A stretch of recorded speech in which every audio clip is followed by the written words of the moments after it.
बोलो श्री कृष्ण कन्हैया लाल की, सतगुरु महाराज की, श्री प्राणनाथ प्यारे की, महारानी बाईजुराज की, तीनों पुरी धाम की, समस्त सुंदर साथ की।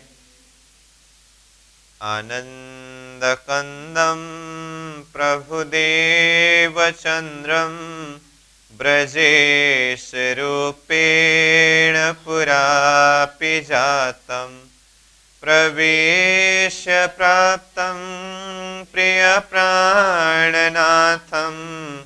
परेश पूर्णं सततं नमामि।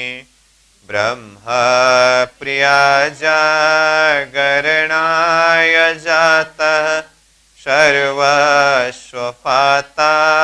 भवसिन्धुत्राता विज्ञानदाता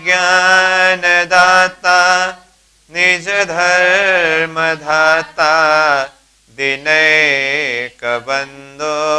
शरणं प्रपद्ये दिनैकबन्धो शरणं प्रपद्ये। बोलो श्री प्राणनाथ प्यारे की। प्रणाम। उपस्थित संपूर्ण सुंदर सास जी, साधक एवं साधिकाएं, विराट प्रशिक्षण शिविर सत्र का आज हम 91वें दिवस के इस पावन बैठक में उपस्थित हुए हैं। सर्वप्रथम आप सभी को सप्रेम प्रणाम एवं स्वागत करते हुए आज का विषय वस्तु कक्षा सत्र को हम आगे बढ़ाने जा रहे हैं। आज का हमारा विषय वस्तु है सत्स्वरूप ब्रह्म। तो अक्षर ब्रह्म के 4 विभूति स्वरूप अथवा 4 पाद अंतर्गत अव्याकृत, शबलिक, केवल, ये 3 पाद हमने अध्ययन करके पूरा किया। विशेष करके कल हम केवल ब्रह्म जो अक्षर ब्रह्म के चित्त अंतस्करण है इस विषय में अध्ययन कर रहे थे। तो आज उस केवल धाम से परे सत्स्वरूप ब्रह्म का धाम अथवा चित्त अंतस्करण से परे यह अहम अंतस्करण सत्स्वरूप का प्रसंग आज का हमारा विषय वस्तु है। और यहाँ किताब में पेज नंबर 158 जहाँ पर त्रयोदश तरंग करके सत्स्वरूप करके विषय वस्तु शुरू हुआ है और नक्शा में देखेंगे तो ये सत्स्वरूप ब्रह्म का धाम अथवा स्थान है। तो यहाँ से नीचे अव्याकृत को देखा और ये शबलीक हुआ और उसके बाद ये केवल हुआ, उसके बाद अब ये सत्स्वरूप है। अब सत्स्वरूप के संदर्भ में अथवा सत्स्वरूप के विषय वस्तु के ऊपर यहाँ किताब में जो कुछ भी बातें वर्णन किया है, लिखा है, इसको हम अध्ययन करेंगे ही, परंतु इसको समझने के लिए हम कुछ सूत्र रूप में पहले कुछ सारांश चर्चा करेंगे। वैसे इससे पहले भी सत्स्वरूप के विषय में काफी बार चर्चा हुई है। जैसे सृष्टि विस्तार के प्रसंग शुरू करते समय ही अक्षर ब्रह्म सपना में जाकर के क्षौर पुरुष के रूप में अपने आप को पाया, तब से ही हमने विषय वस्तु को शुरू किया। तो सपना में गया तो क्या गया? मन। तो मन कौन है? अव्याकृत। तो मन है तो बुद्धि भी है, चित्त भी है, अहम भी है। इस तरह से अक्षर ब्रह्म के 4 अंतःकरण के विषय में बात करते समय सीधा सीधा हमने अहम, चित्त, बुद्धि, मन में से अहम का नाम सत्स्वरूप, चित्त का नाम केवल, बुद्धि का नाम सबलिक, मन का नाम अव्याकृत, इस तरह से ये 4 अंतःकरण रूप, ये 4 पाद का व्याख्या किया है। और उसके अंदर की शक्ति अथवा वृत्तियों के विषय में भी कुछ चर्चा हुई।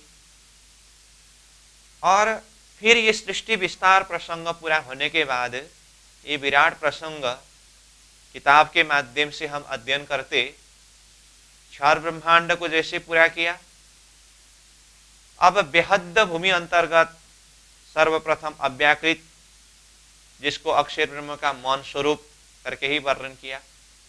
उसके बाद सबलिक, जिसको अक्षर ब्रह्म की बुद्धि अंतस्करण करके ही वर्णन हुआ। और उसके बाद कल हम जो चर्चा कर रहे थे, अध्ययन कर रहे थे, केवल ब्रह्म, जो अक्षर ब्रह्म की चित्त अंतस्करण करके वर्णन किया। उसके बाद ये सत्स्वरूप प्रारंभ हो रहा है। सत्स्वरूप अक्षर ब्रह्म के अहम अंतस्करण है। साथ में आत्मा सोपान का प्रसंग, जो यही किताब में शुरुआत में ही है, जो पहले भी हमने अध्ययन करके आए हैं। आत्मा सोपान के शब्द के हिसाब से देखें तो ये सत्स्वरूप को अक्षर ब्रह्म का मौन स्वरूप करके भी कहा है।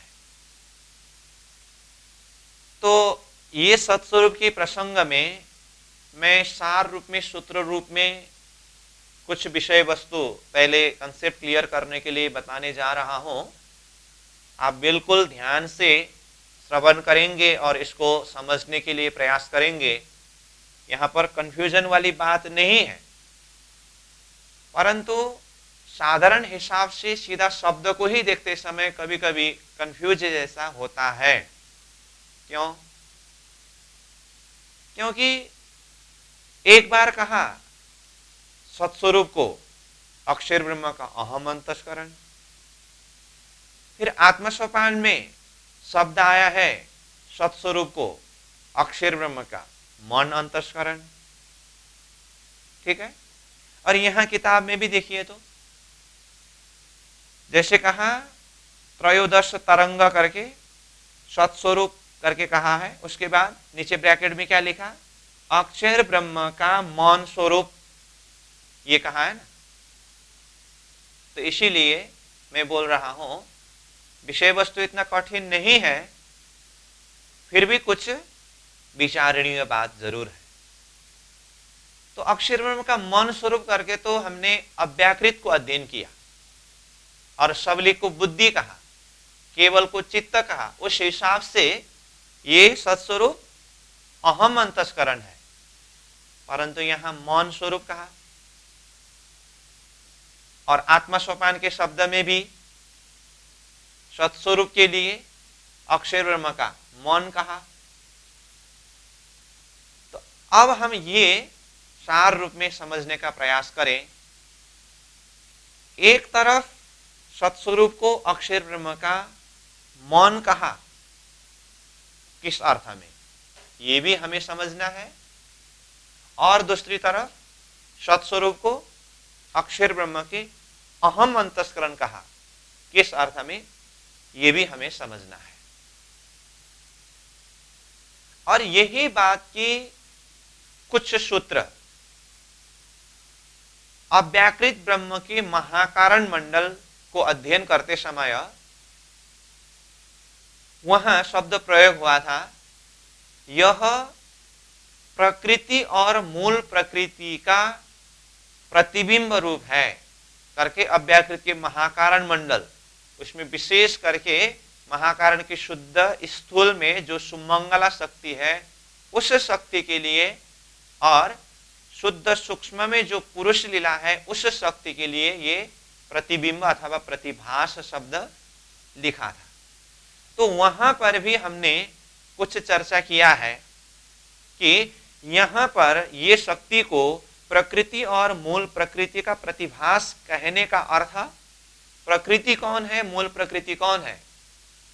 तो उस समय में आपको याद होना चाहिए, मैंने कहा था इस विषय में और डिटेल वर्णन हम सत्स्वरूप प्रसंग में पहुंचने के बाद चर्चा करेंगे, परंतु अभी सार रूप में हम कुछ बात चर्चा करें करके मैंने अव्याकृत का महाकारण मंडल के ऊपर चर्चा करते समय कहा था। तो तब क्या कहा, अव्याकृत के महाकारण मंडल की जो शक्ति को प्रतिबिंब अथवा प्रतिभास शब्द प्रयोग किया, उससे ऊपर प्रकृति और मूल प्रकृति शब्द प्रयोग किया, तो वहां हमने चर्चा किया है मूल प्रकृति सत्स्वरूप के महाकारण स्थान में है और उसका प्रतिबिंब रूप प्रकृति शबलीक का सूक्ष्म में चिदानंद लहरी के रूप में है।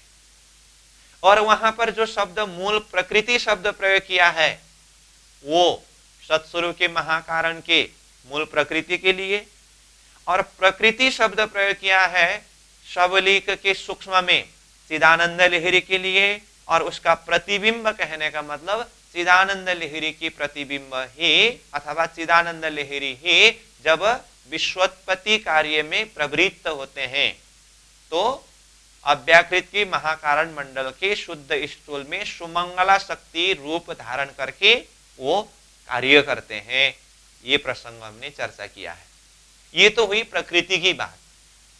अब पुरुष के विषय में बात करते समय भी अव्याकृत के महाकारण मंडल के शुद्ध सूक्ष्म में जो पुरुष वृत्ति है जिसके द्वारा विश्व उत्पत्ति अथवा विस्तार हुआ है और अंतिम में जाकर के वहीं पर लय होना है, तो ये पुरुष वृत्ति भी यहाँ प्रतिभास रूप में आया है। तो यहाँ कहां से आया? शबलीक से। और शबलीक से भी ऊपर मूल पुरुष वृत्ति कहां है? सत्स्वरूप, जो स्वयं सत्स्वरूप ब्रह्म है ना। तो इस तरह से पुरुष प्रकृति के लाइन में सत्स्वरूप पुरुष और मूल प्रकृति, फिर उसके बाद शबलीक ब्रह्म पुरुष चिदानंद लहरी प्रकृति, वहां से फिर प्रतिबिंबित होकर के अव्याकृत के महाकारण के शुद्ध सूक्ष्म में वो पुरुष वृत्ति और शुद्ध स्थूल में सुमंगला शक्ति प्रकृति वृत्ति करके कहा। वहां से फिर अव्याकृत का स्थूल में पर प्रणव और अपर प्रणव में पुरुष प्रकृति वृत्ति गया, और वही फिर प्रतिबिंबित रूप में अथवा स्वप्निक रूप में क्षर ब्रह्मांड के अंदर क्षर पुरुष आदि नारायण के रूप में उत्पत्ति हुए। तो आदि नारायण के अंदर भी पुरुष प्रकृति है। और सृष्टि के दृष्टिकोण से देखें तो आदि नारायण के अंदर की जो प्रकृति है वो मूल प्रकृति है अथवा इच्छा शक्ति है। और फिर वहां से शेष नारायण की इच्छा, त्रिदेव की इच्छा, जीव की इच्छा करते करते हमारे तक वो प्रकृति के विस्तार के विषय में चर्चा किया है। ठीक, तो ये प्रसंग को मैंने यहां इसीलिए दोहराया हूं कि ये सत्स्वरूप वाली जो प्रसंग है इसको एक तरफ अक्षर ब्रह्म का मौन स्वरूप करके वर्णन किया है और दूसरी तरफ अक्षर ब्रह्म का अहम स्वरूप करके वर्णन किया है।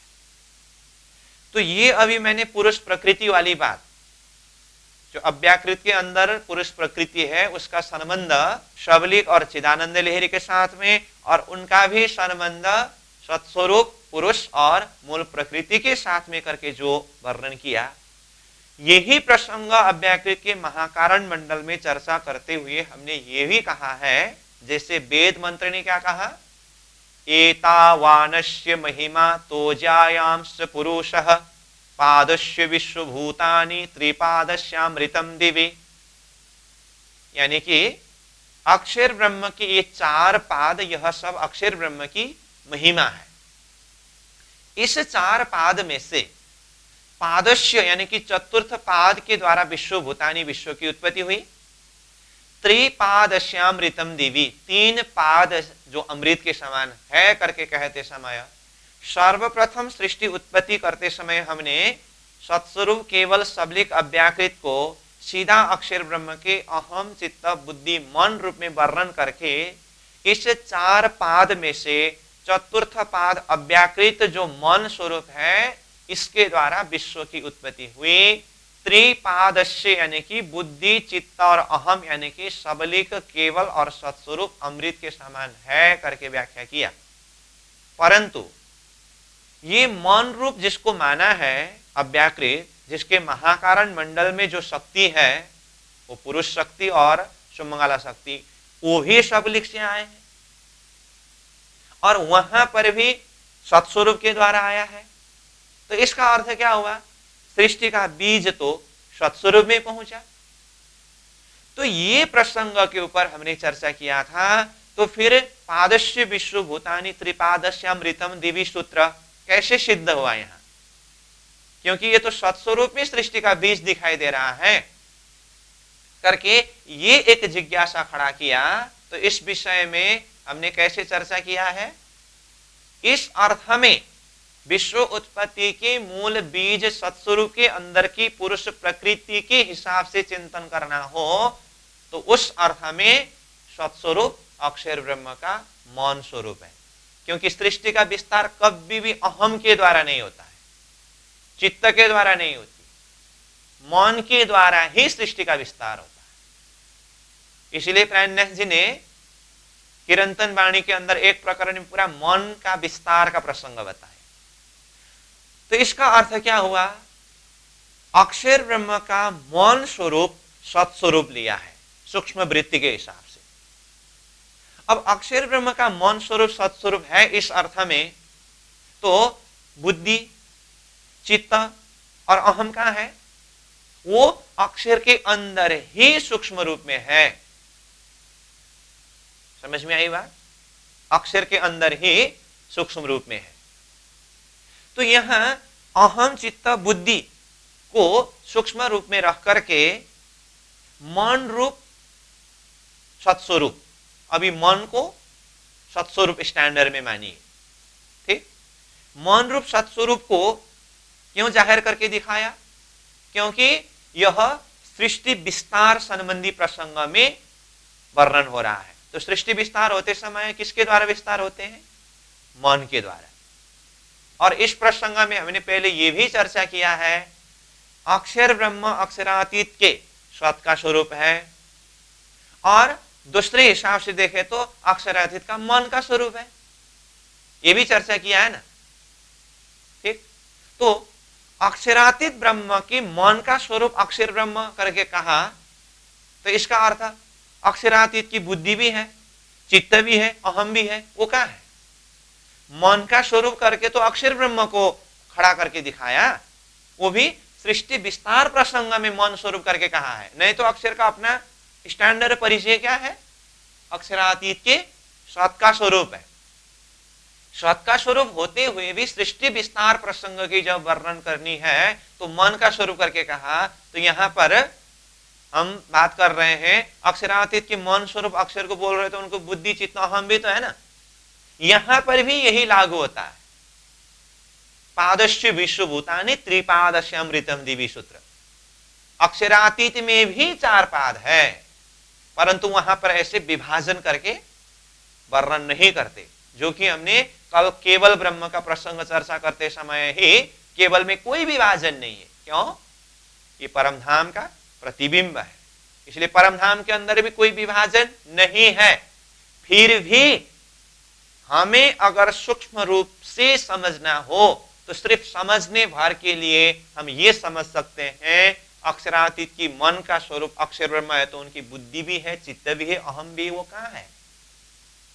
तो पादस्य चतुर्थ पाद मन अव्याकृत के द्वारा विश्वभूतानि, त्रिपादस्य अक्षरातीत की बुद्धि चित्त और अहम, वो अमृतम देवी परमधाम के अंदर ही प्रेममय आनंदमय लीला में मगन है। तो यही वेद मंत्र का सूत्र अक्षरातीत में भी लागू हुआ कि नहीं हुआ? ये मैं सिर्फ समझने के लिए ही बोल रहा हूं। ठीक इसी तरह से अब आइए अक्षर ब्रह्म में। तो अक्षरातीत के मन के द्वारा विश्व उत्पत्ति है, तो अक्षर की भी जिस वृत्ति के द्वारा विश्व उत्पत्ति का मूल सूत्र बनता है वो वृत्ति कौन है? मन है। तो सीधा हमने शुरुआती अवस्था में मन अव्याकृत करके आदर्श विश्व भूतानि करके अव्याकृत के द्वारा विश्व विस्तार किया और सबलिक केवल और सत्स्वरूप को अमृतम दिव्य करके उस रूप में समझा।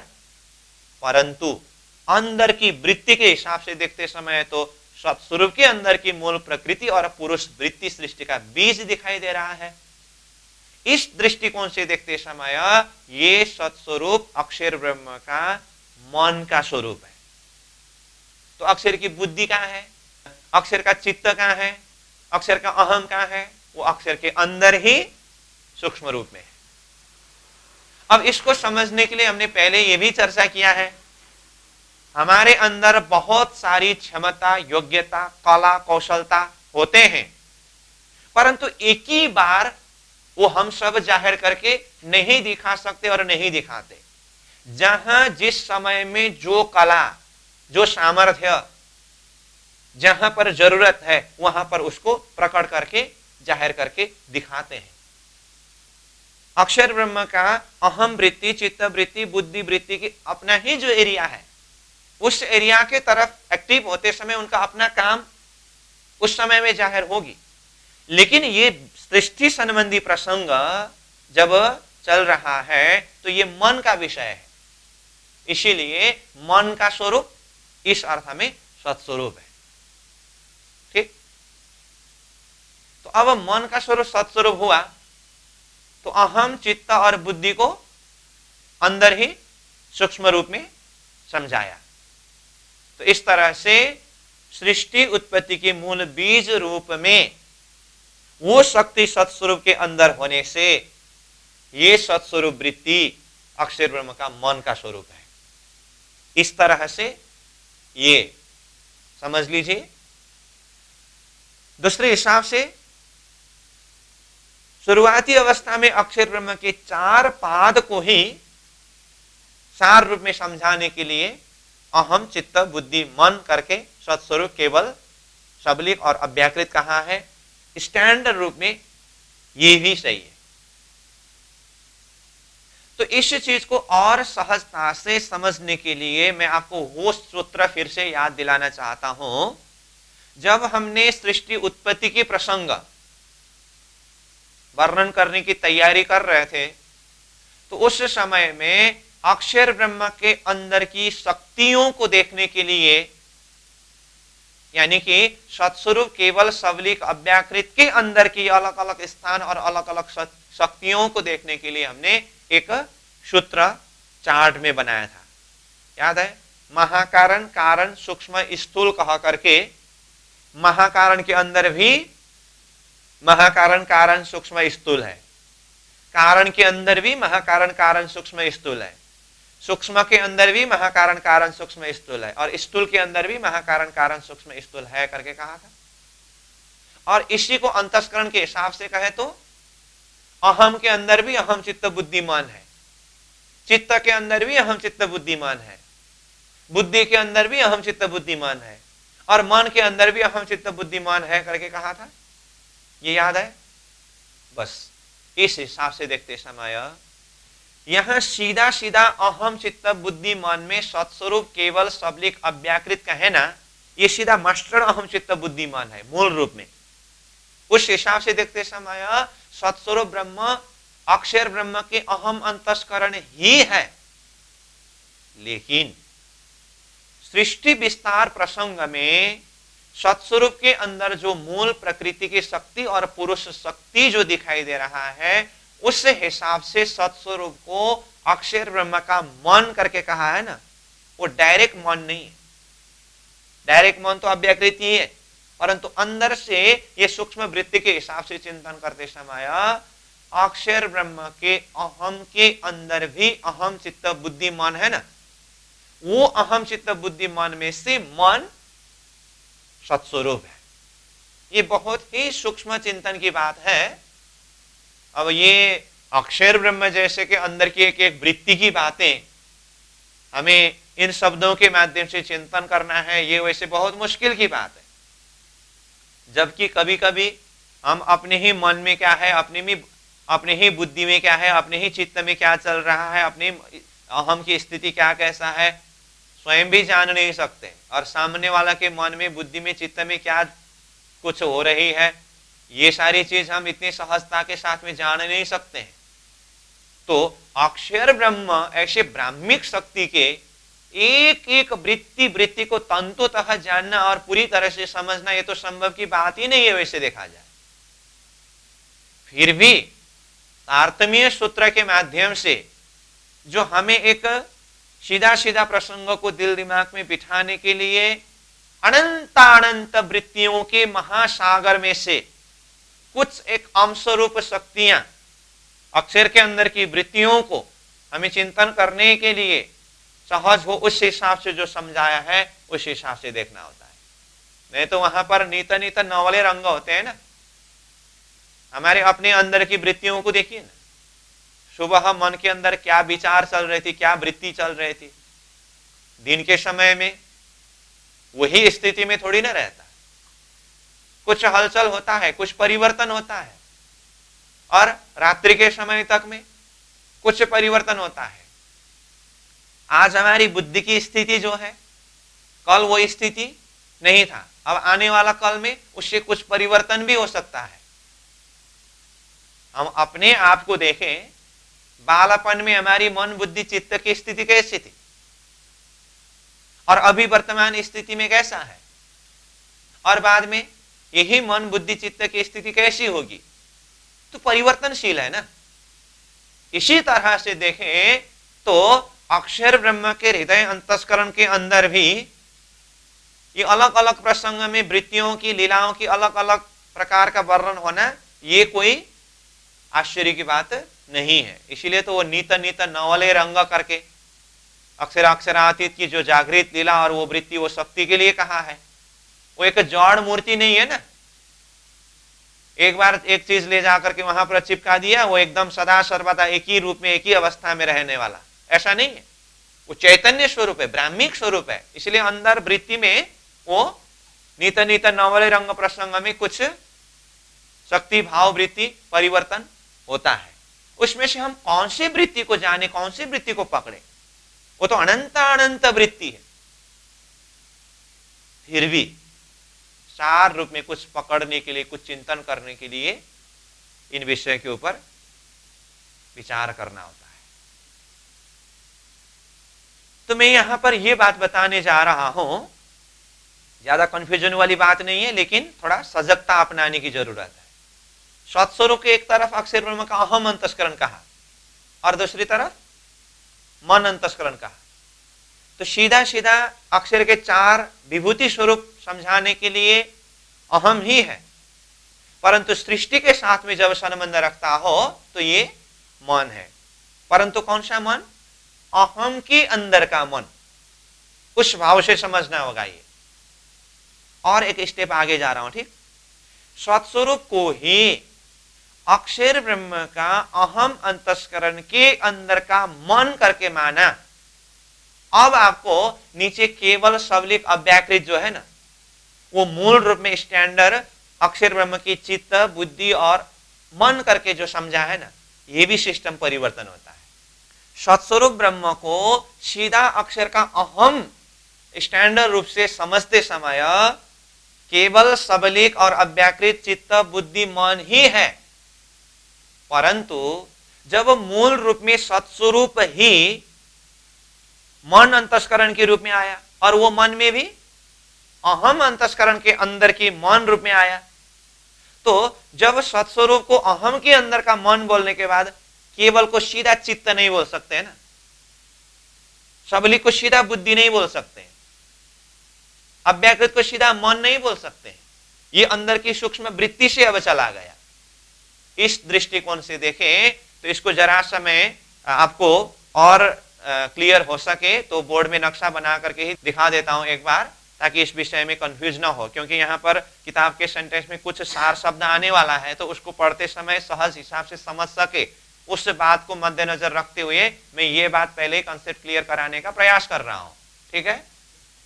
जैसे कि हमने शुरुआत से ही कहा, जैसे ये परम धाम है और ये अक्षरधाम, और उसके बाद अक्षर ब्रह्म के अंदर जो चार अंतःकरण स्वरूप, जैसे चार अंतःकरण कहने से जैसे सीधा देखिए ये अहम चित्त बुद्धि मन है ना, इसको मैं यहाँ लिख देता हूँ। पहले भी हमने इस विषय में चर्चा तो किया है, फिर भी यहाँ और क्लियर हो तो अलग अलग ढंग से वर्णन हो रहा है। तो ये अहम है, फिर ये चित्त है, और ये बुद्धि है, और ये मन है, ठीक है।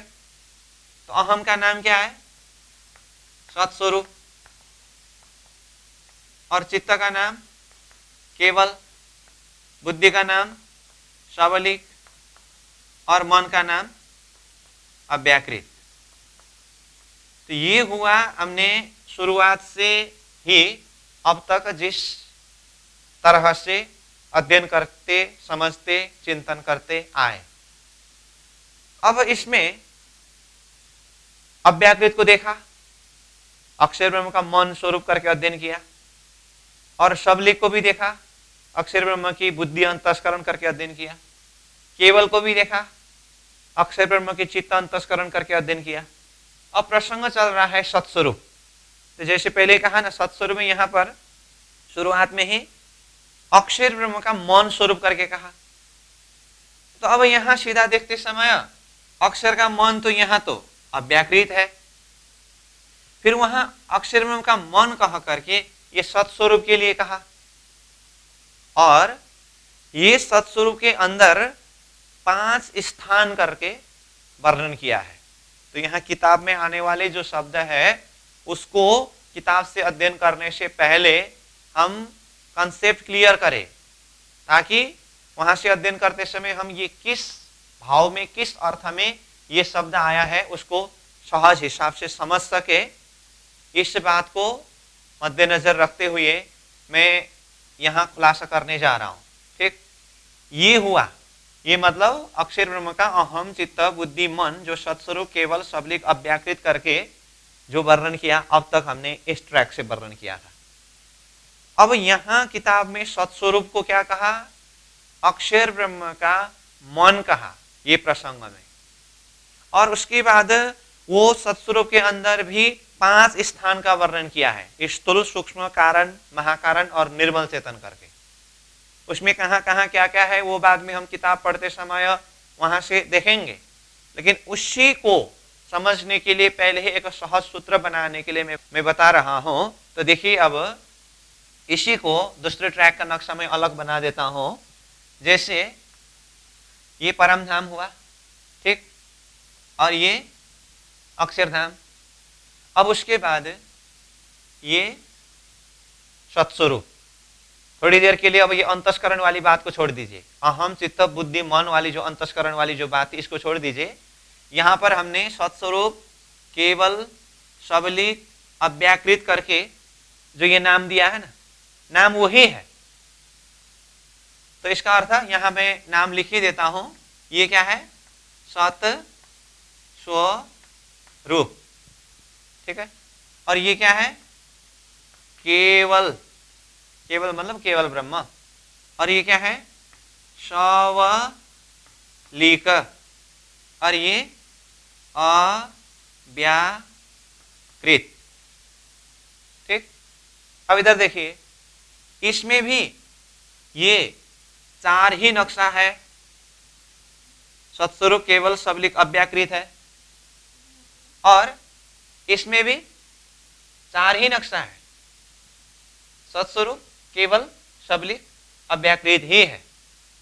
नाम के हिसाब से देखते समय यहां पर कोई कंफ्यूजन नहीं है, कोई अंतर नहीं है, लेकिन इसको अंतस्करण के भाषा से कहते समय अब थोड़ा सा अंतर क्या है? सत्स्वरूप को अक्षर ब्रह्म का अहम अंतस्करण कहा यहां, ठीक है, सत्स्वरूप अहम। लेकिन अब यहां किताब में ये सत्स्वरूप प्रसंग में आते समय ये सत्स्वरूप को क्या कहा?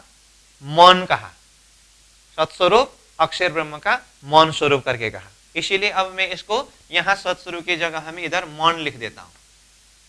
ये मौन, ये नक्शा एक पार्ट अलग हुआ, ये दूसरा पार्ट, ये मौन हुआ, ठीक है। अब सत्स्वरूप को मौन कहने के बाद नीचे केवल, सबलिक, अव्याकृत है ना, ये चित्त, बुद्धि और मन करके जो यहां अभी तक जो हमने अध्ययन किया इस ट्रैक से ये नहीं रहता है। ध्यान देकर के समझ लीजिए। अब ये अक्षर ब्रह्म का मौन सत्स्वरूप कहा, तो ये किस प्रसंग में? ये सृष्टि विस्तार का प्रसंग में। क्यों? क्योंकि सृष्टि का विस्तार होते समय मौन के द्वारा ही सृष्टि विस्तार हुई है।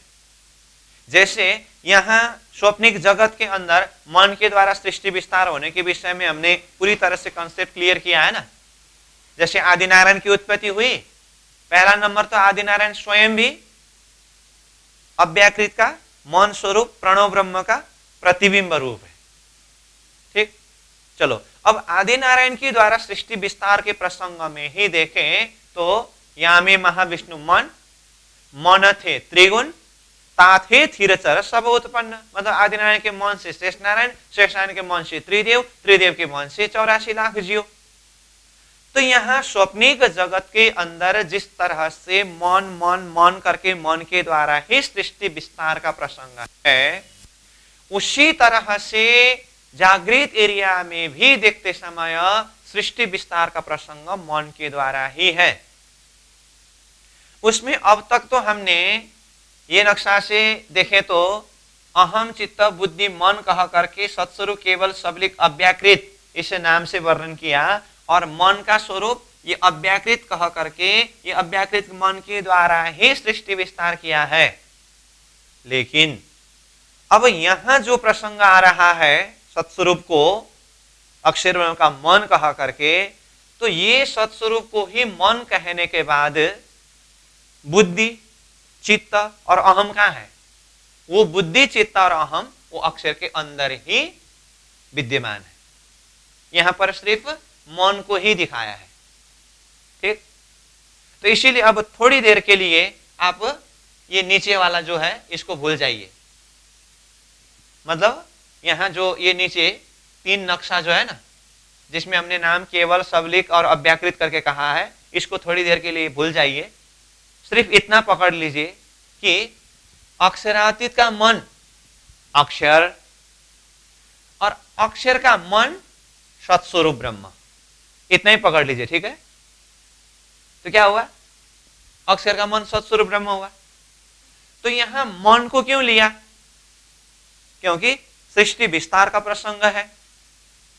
और जैसे इसमें हमने पहले ही कहा पादस्य विश्वभूतानि त्रिपादस्य अमृतम दिवी करके, तो 4 पाद अहम चित्त बुद्धि मन अथवा महाकारण कारण सूक्ष्म स्थूल में से अंतस्करण के भाषा से कहें तो चौथा पाद मन, शरीर के भाषा से कहे तो चौथा पाद स्थूल।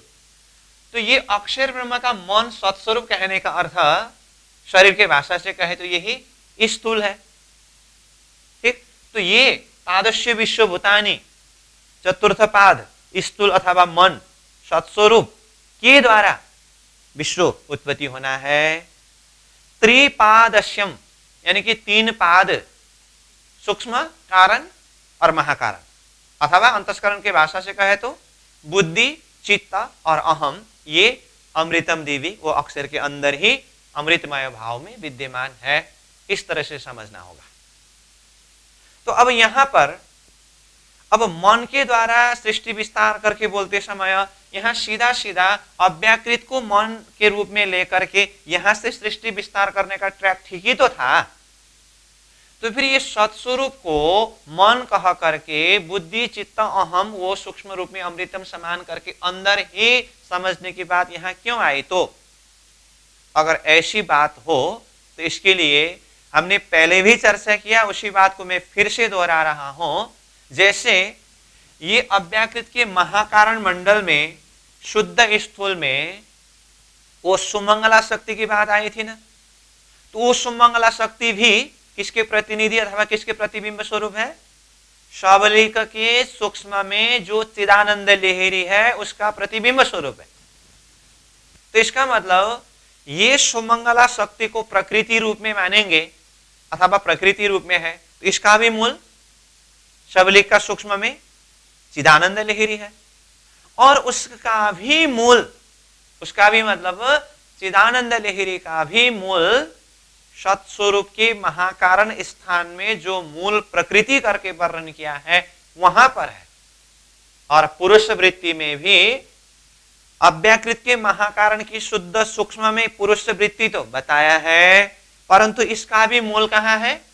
सबलिक, और सबलिक का भी मूल कहां है? सत्स्वरूप। तो ये पुरुष प्रकृति की जो लाइन में शुरू कहां से हुआ? सत्स्वरूप पुरुष, मूल प्रकृति प्रकृति है, जो सत्स्वरूप का निर्मल चेतन और महाकारण स्थान में है। वहां से ये पुरुष प्रकृति शक्ति कहां गया? सबलिक पुरुष और चिदानंद लहरी प्रकृति में गया। वहां से फिर अव्याकृत के महाकारण मंडल की शुद्ध सूक्ष्म के पुरुष वृत्ति में पुरुष और शुद्ध स्थूल में शुभमंगला शक्ति में प्रकृति। यहां से फिर पर प्रणव और अपर प्रणव पुरुष प्रकृति होकर के फिर यही शक्ति आदिनारायण के अंदर जाकर के आदिनारायण के अंदर भी पुरुष और प्रकृति यानी कि इच्छा शक्ति होकर के सृष्टि विस्तार हुआ। इसका मतलब सृष्टि का मूल बीज जो पुरुष प्रकृति है उसका शुरुआत कहां से है? सत्स्वरूप से है। जब सृष्टि संबंधी बात आती है तो ये मन के द्वारा ही सृष्टि विस्तार होते हैं। उस अर्थ में ये सत्स्वरूप अक्षर ब्रह्म का मन करके उस हिसाब से वर्णन किया। ठीक है, तो अब सत्स्वरूप को ही अक्षर ब्रह्म का मन कहा, सत्स्वरूप को ही अक्षर ब्रह्म का मन कहा, तो फिर भी मैं कहता हूं उनकी बुद्धि, चित्त और अहम वो अक्षर के अंदर ही समझना होगा। ठीक, तो अब यहां नीचे जो यहां नक्शा में 3 नक्शा जो दिखाई दे रहा है, केवल, सबलिक और अव्याकृत, इसके साथ में ये सत्स्वरूप का क्या संबंध है? अब हमें ये देखना होगा। ठीक है, नाम में कोई परिवर्तन नहीं होता है। सत्स्वरूप के बाद केवल ही है, केवल के बाद सबलिक ही है, सबलिक के बाद अव्याकृत ही है, लेकिन अंतस्करण का रूप जो है ना उसमें थोड़ा सा परिवर्तन होता है। तो उसके लिए देखिए अब स्टैंडर्ड हम किसको पकड़ रहे हैं? जिस तरह से अक्षरातीत का मन का स्वरूप अक्षर ब्रह्म है, उसी तरह से अक्षर ब्रह्म का मन का स्वरूप ये सत्स्वरूप है। ठीक, अब ये मन का स्वरूप सत्स्वरूप है तो पहले हमें यह समझना होगा कि अक्षर ब्रह्म के यह मन स्वरूप अथवा सत्स्वरूप के अंदर भी 2 वृत्ति है। उस 2 वृत्ति का नाम क्या क्या है? एक खेल का वृत्ति और एक विलास का वृत्ति। क्या कहा? खेल का वृत्ति और विलास का वृत्ति, 2 वृत्ति है। अब ये मन का 2 वृत्ति, खेल का वृत्ति और विलास का वृत्ति, इसको समझने के लिए हम 2 शब्द प्रयोग करते हैं। खेल का वृत्ति वाला वो भी मन ही है, विलास का वृत्ति वाला वो भी मन ही है। तो इसको अंतर अलग समझने के लिए खेल का वृत्ति वाला मन अशुद्ध मन और विलास का वृत्ति वाला मन शुद्ध मन। ठीक है, शुद्ध मन और अशुद्ध मन कहा। यह तो हुआ अंतस्करण की भाषा में मन शब्द प्रयोग हुआ। इसी को शरीर की भाषा से कहे तो स्थूल, तो स्थूल के अंदर भी 2 भाव। और क्या हुआ? शुद्ध स्थूल और अशुद्ध स्थूल। मतलब शुद्ध स्थूल विलास का वृत्ति, अशुद्ध स्थूल खेल का वृत्ति। ठीक है, अब इसी को शुद्ध और अशुद्ध करके 2 वृत्ति के हिसाब से जो हम चर्चा कर रहे हैं, इसको और सहज हिसाब से समझने के लिए मैं प्रसंग को थोड़ा सा जो पहले हमने अध्ययन करके आए हैं उसके साथ में जोड़ देना चाहता हूं। जैसे आदिनारायण के कारण शरीर अंतर्गत जो इच्छा शक्ति के विषय में हम अध्ययन कर रहे थे, तो इच्छा शक्ति मतलब चित्त अंतस्करण है। वहां पर 2 भाव की बात आई। 2 भाव क्या क्या है? इह भाव और अनिह भाव। चित्त की 2 भाव है। ये इच्छा शक्ति अथवा कारण शरीर कहने का मतलब वो अंतस्करण में चित्त है ना, इसका 2 भाव है। तो उसमें इह भाव मतलब इच्छा रूप माया कहा, अनिह भाव मतलब अनिच्छा रूप ब्रह्म कहा।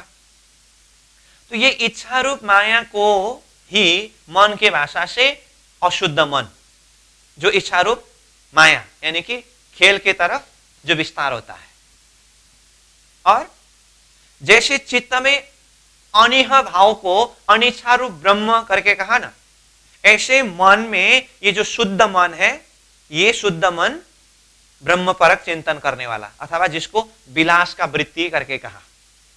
ठीक है, तो अब अक्षर ब्रह्म के जो दो वृत्ति करके कहा, खेल का वृत्ति और विलास की वृत्ति, उसमें अक्षर के द्वारा जागृत की कल्पना के अंदर ही देखें तो भी नयने के पाओ पल में इशारा तक कोई कोट ब्रह्मांड उपजत खपत, ये वाली उनकी लीला है कि नहीं, है ना। तो ये वाली लीला जो है उनके मन के दो वृत्ति में से खेल का वृत्ति के द्वारा ये लीला चलती है। और दूसरी वृत्ति विलास की वृत्ति, ये विलास की वृत्ति के द्वारा परमधाम में वो नित्य प्रति अक्षरातीत को दर्शन करने के लिए जाते हैं ना, वो नित्य प्रति दर्शन करने के लिए जाकर के जब दर्शन करते हैं और उस छवि को अपने हृदय के अंदर विराजमान कराते हैं और उसी स्वरूप के चिंतन में मगन रहते हैं, ये वाली वृत्ति जो है ये विलास का वृत्ति है। तो इस तरह से हमने अक्षर के अंदर ही दो वृत्ति की बात बताया। अब इसी दो वृत्ति को मन के भाषा से अगर कहे तो जैसे कि कहा शुद्ध मन और अशुद्ध मन जैसा, अथवा शरीर के भाषा से कहे तो शुद्ध स्थूल और अशुद्ध स्थूल जैसा। ठीक है, यहां तक। अब यहां देखिए, ये अक्षर ब्रह्म का मन सत्स्वरूप को लिया, अब ये हुआ मन। अब ये मन के अंदर अथवा सत्स्वरूप के अंदर भी अहम है, चित्त है, बुद्धि है और उसके बाद मन भी है।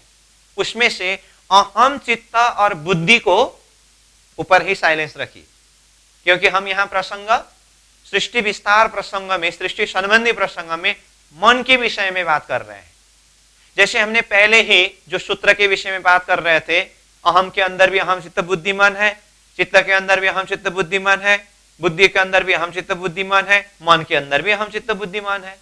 ठीक, तो ये अक्षर ब्रह्म का मन सत्स्वरूप हुआ, तो ये मन के अंदर भी अहम चित्त बुद्धिमान है ना, उसमें से अहम चित्त बुद्धि उसको अभी छोड़ दीजिए, मन को लीजिए।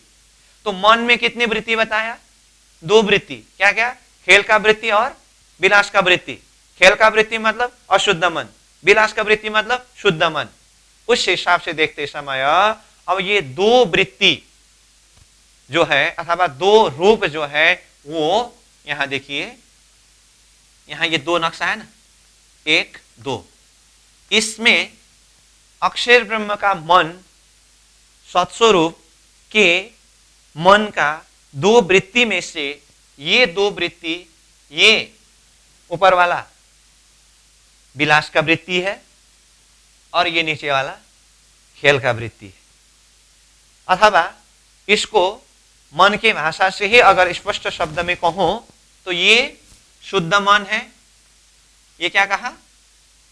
शुद्ध मन है और ये अशुद्ध मन है। किसके? सत्स्वरूप के। अब नाम में कोई फर्क नहीं है, जैसे ये बात मैंने पहले ही कहा। इसका अर्थ क्या हुआ? अब ये सत्स्वरूप केवल सबलिक ये नाम को कोई परिवर्तन नहीं किया है, और इधर का जो ये अंतस्करण के भाषा से जो शब्द है ये चेंज हुआ। तो इसका अर्थ क्या हुआ? अक्षर ब्रह्म का मन स्वरूप सत्स्वरूप के दो वृत्ति, यानी कि शुद्ध मन और अशुद्ध मन में से शुद्ध मन केवल और अशुद्ध मन सबलिक, अथवा विलास का वृत्ति केवल और खेल का वृत्ति सबलिक, ये होता है। ठीक, इसीलिए ये केवल ब्रह्म के अंदर अथवा केवल धाम के अंदर परम धाम की लीला का प्रतिबिंब करके आया ना।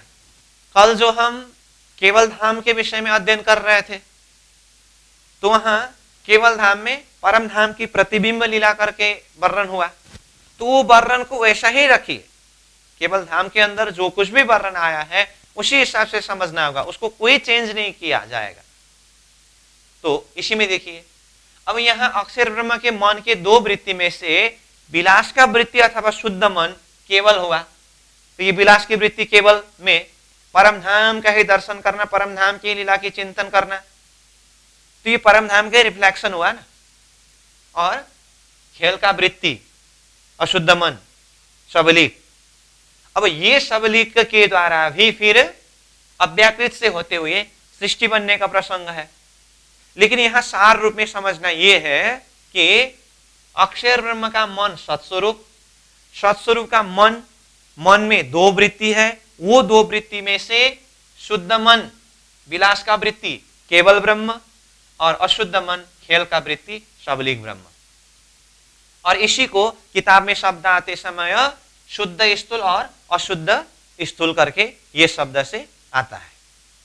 अब ये अशुद्ध स्थूल यानी कि खेल का वृत्ति जो सबलिक हुआ ना, अब ये सबलिक के अंदर भी अथवा ये मन के अंदर भी अहम चित्त बुद्धि मन है कि नहीं, उसके अंदर भी अहम चित्त बुद्धि मन है।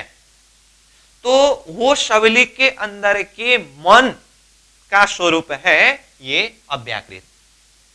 देखिए तो अव्याकृत मतलब क्या हुआ, मन ही हुआ होने के लिए, लेकिन ये किसका मन है, सबलिक का मन है। तो सबलिक का मन है तो सबलिक की बुद्धि, सबलिक की चित्त, सबलिक की अहम कहां है, वो उनके हिसाब से त्रिपादस्य अमृतम दिव्य यहां पर भी लागू होता है वही।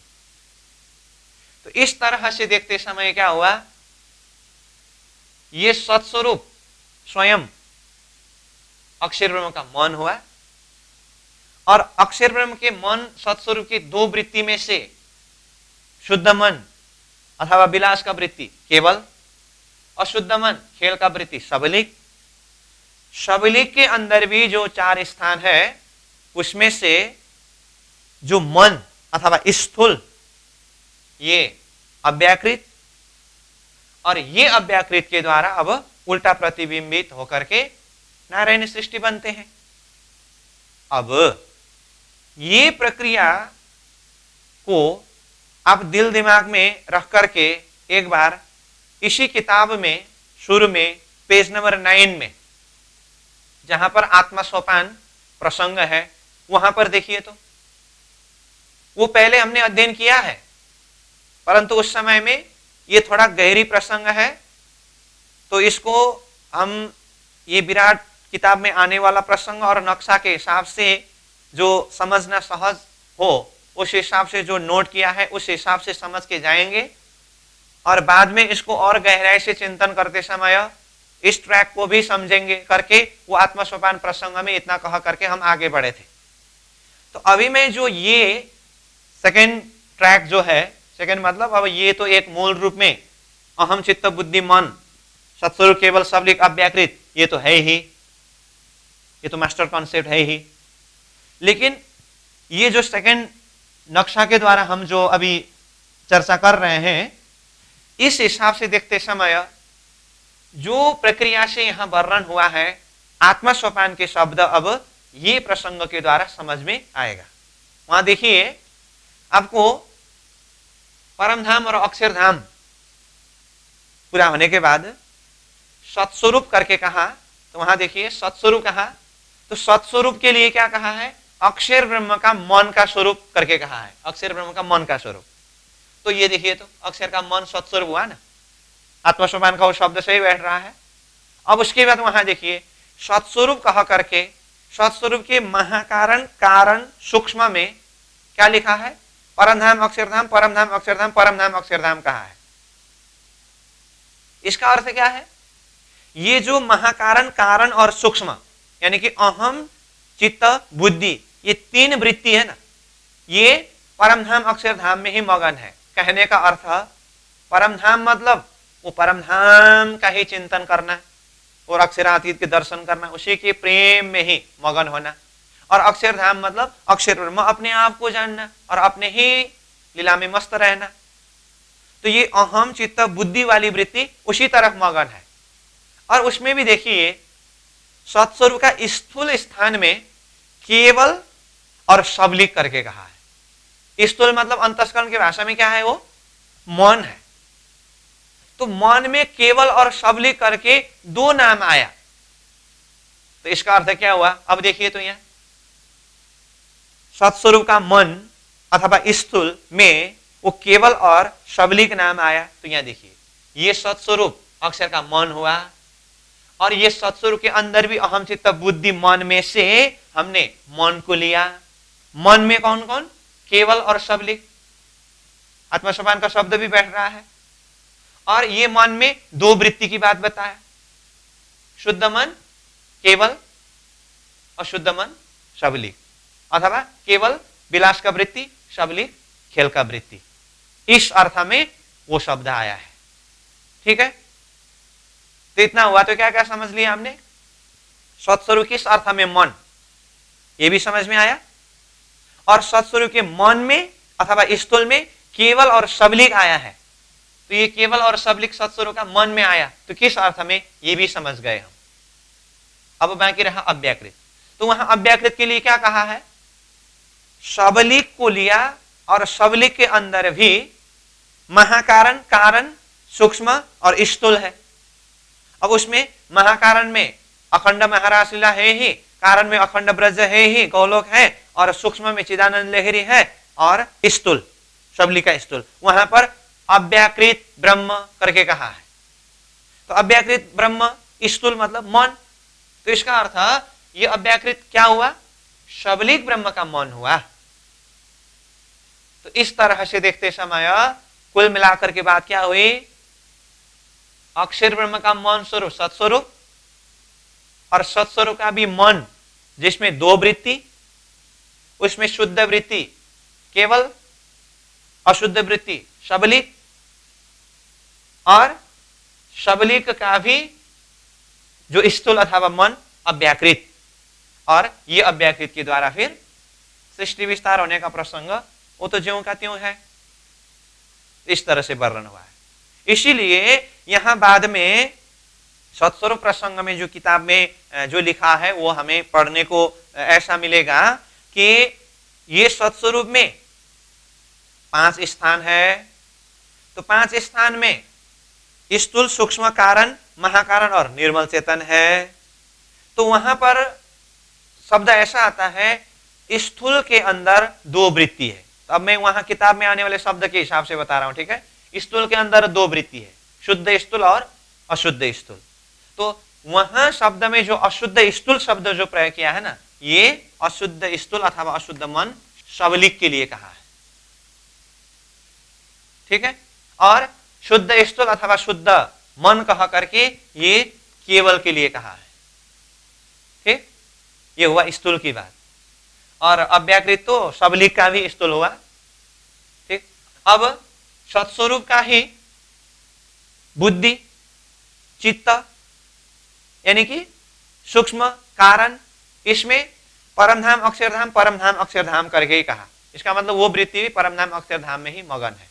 अब महाकारण और निर्मल चेतन स्थान जो है तो उसमें भी परमधाम अक्षरधाम ही है, लेकिन उसमें अलग करके जो वर्णन किया, मूल प्रकृति का स्थान महाकारण में, और हमने कहा जो ईश्वरी सृष्टियों के अधिष्ठात्री जीवों की मुक्ति स्थान, यहां खेल से उठते समय ये प्रसंग भी आया, ठीक है। और अस्त्राफिल शक्ति, जबराइल शक्ति का स्थान करके ये वर्णन आता है।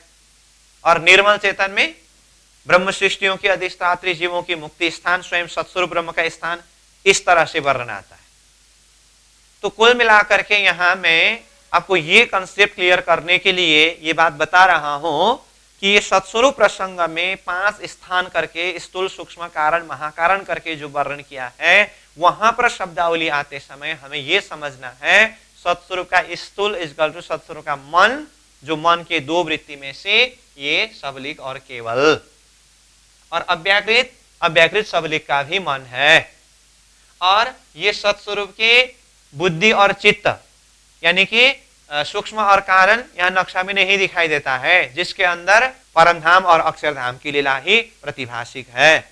और महाकारण और निर्मल चेतन के लिए तो इसी को 2 भाग करके महाकारण और निर्मल चेतन करके वर्णन किया है। इस ट्रैक से हमें समझना होगा, ठीक।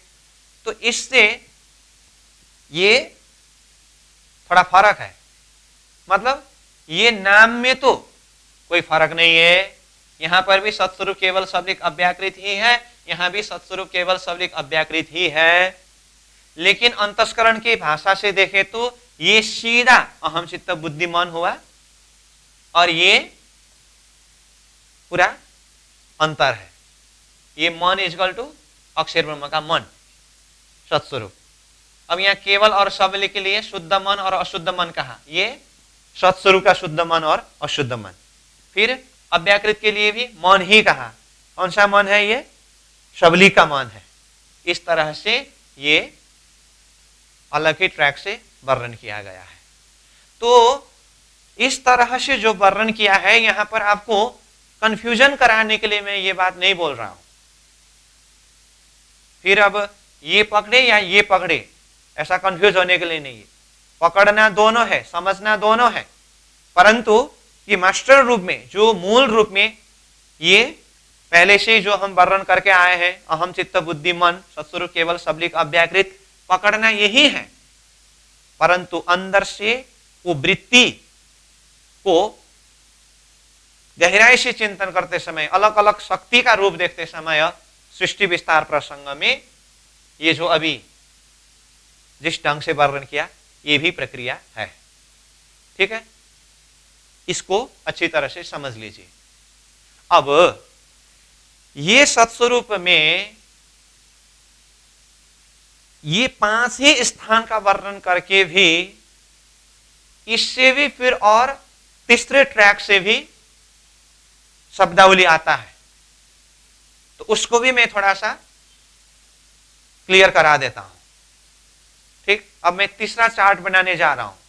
फिर भी बोल रहा हूं, मैं आपको ये कंफ्यूज करने के लिए नहीं बता रहा हूं, विजन को क्लियर करने के लिए, कंसेप्ट को क्लियर करने के लिए, ताकि किताब को हम लाइन बाय लाइन अध्ययन करते समय उसको समझ सके। इस बात को मद्देनजर रखते हुए मैं ये विषय को यहां थोड़ा किताब से अध्ययन करने से पहले ही कंसेप्ट क्लियर हो, उस बात को मद्देनजर रखते हुए बता रहा हूं। तो ये मूल रूप में तो ये पहला चार्ट में जो वर्णन किया, शुरू से हम जो वर्णन कर रहे हैं, ये तो है ही, और दूसरे रूप में ये वर्णन हुआ। अब इसी को तीसरे ढंग से फिर ऐसा वर्णन किया है, उसको भी मैं थोड़ा बता ही देता हूं। देखिए, ये परम धाम, ये अक्षरधाम, ये तो है ही, और इसके अंदर जो सत्स्वरूप केवल सबलिक अव्याकृत करके जो 4 स्थान है, जो हमने मूल रूप में समझा, वो वही है। और इसके नाम में भी सत्स्वरूप केवल सबलिक अव्याकृत करके ही कहा है, उसमें भी कोई फर्क नहीं है। कहने का मतलब यहां मैं लिख ही देता हूं, सत्स्वरूप, और ये केवल, ये सबलिक, और ये अव्याकृत, इसमें कोई अंतर नहीं है।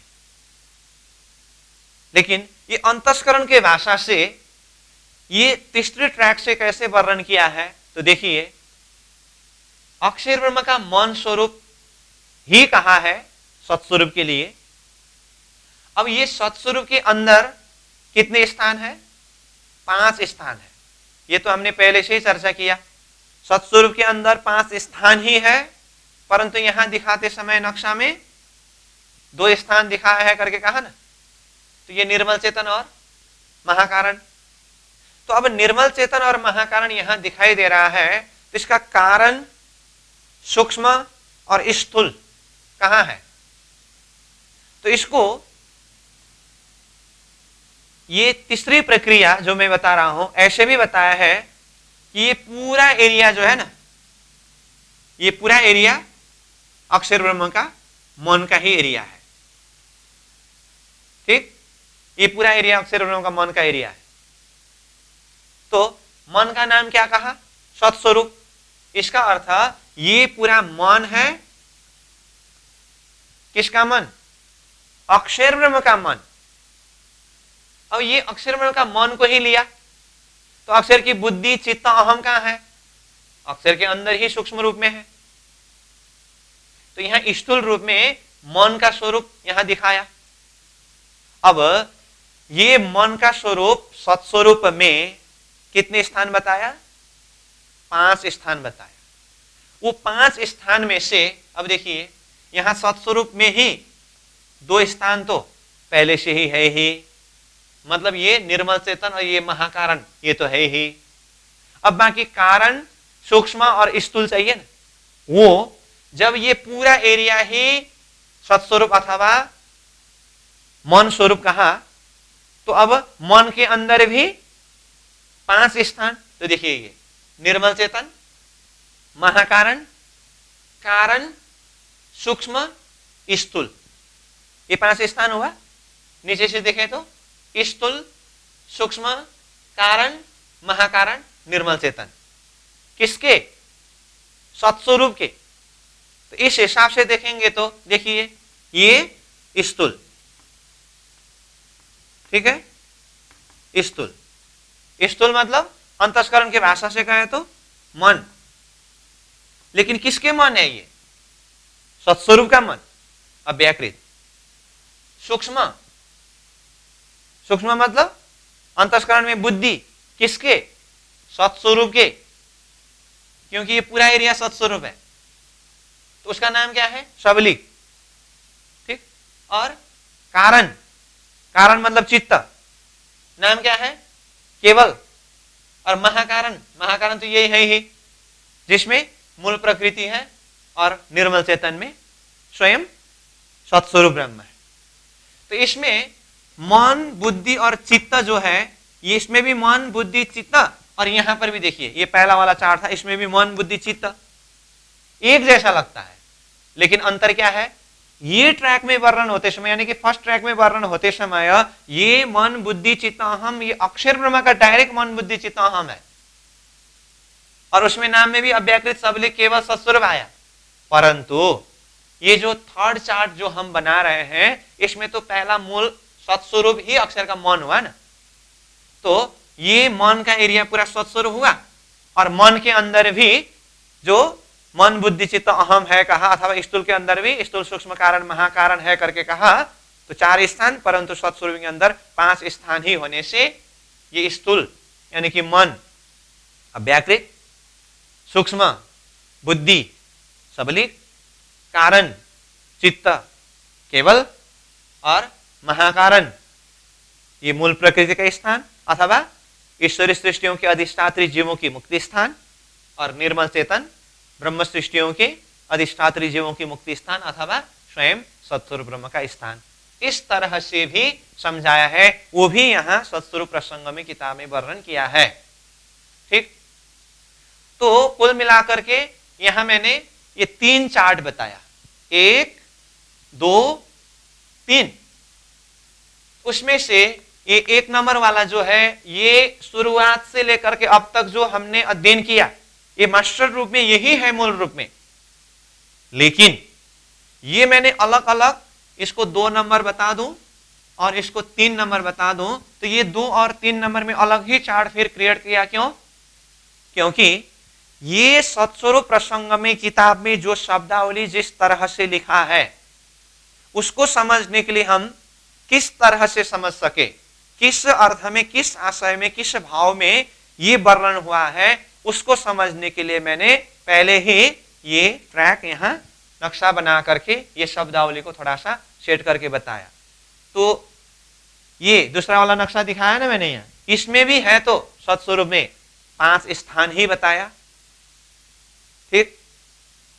लेकिन इसके अंदर अंदर और गहरी बात है। वो 5 स्थान में यहां तो खाली स्थूल ही दिखाया है। स्थूल मतलब सबलिक और केवल को स्थूल यानी कि मन कहा ना। उसके बाद यहां सूक्ष्म और कारण नक्शा में नहीं दिखाया है, और महाकारण और निर्मल चेतन सीधा यहां दिखाई दे रहा है। और ये अव्याकृत जो है, ये सबलिक का भी मन है।